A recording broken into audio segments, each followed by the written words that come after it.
Hi అందరికీ welcome to happy kitchen. ఈరోజు ఉసిరికాయ పచ్చడి ఎలా ప్రిపేర్ చేసుకోవాలో చూసేద్దాం రండి. ముందుగా ఒక బౌల్లో వాటర్ తీసుకోండి. అందులోకి ఉసిరికాయలను యాడ్ చేసి నీట్గా క్లీన్ చేసుకోండి. ఇక్కడ నేను 250 గ్రామ్స్ ఉసిరికాయలు తీసుకుంటున్నాను. ఒక క్లాత్ తీసుకొని నీట్గా తడి లేకుండా తుడుచుకోండి. ఈ విధంగా ఒక్కొక్కటి తుడుచుకొని పక్కన పెట్టుకోండి. ఉసిరికాయకి లైన్స్ కనిపిస్తున్నాయి కదా, ఆ లైన్స్ దగ్గరే కట్ చేసుకోండి. ఈ విధంగా కట్ చేసి పక్కన పెట్టుకోండి. నెక్స్ట్ స్టవ్ ఆన్ చేసి ఒక ప్యాన్ పెట్టి అందులో 1 టేబుల్ స్పూన్ మెంతుల్ని యాడ్ చేసుకోండి. అలాగే 2 స్పూన్స్ ఆవాలు కూడా యాడ్ చేసి ఫ్రై చేసుకోండి. ఇవి కొంచెం ఫ్రై అయిన తర్వాత మిక్సీ జార్లోకి ట్రాన్స్ఫర్ చేసి మిక్సీ పట్టుకొని పక్కన పెట్టుకోండి.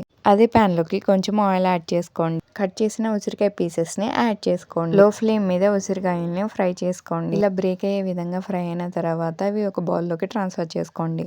నెక్స్ట్ అదే ప్యాన్లోకి 200 గ్రామ్స్ ఆయిల్ని యాడ్ చేసుకోండి.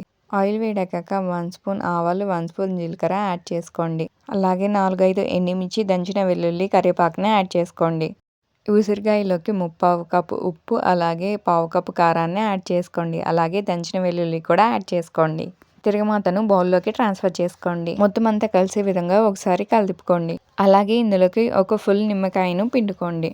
ముందుగా గ్రైండ్ చేసిన ఆవపిండి, మెంతిపిండిని యాడ్ చేసి ఒకసారి మొత్తం అంతా కలిసేలా కలుపుకోండి. అంతే, ఎంతో టేస్టీ అయిన ఉసిరికాయ పచ్చడి రెడీ. ఈ పచ్చడి వేడివేడి అన్నంలో కలుపుకొని తింటే ఎవరైనా సూపర్ అనాల్సిందే. ఈ వీడియో మీకు నచ్చినట్టయితే లైక్ చేసి సబ్స్క్రైబ్ చేసుకోండి.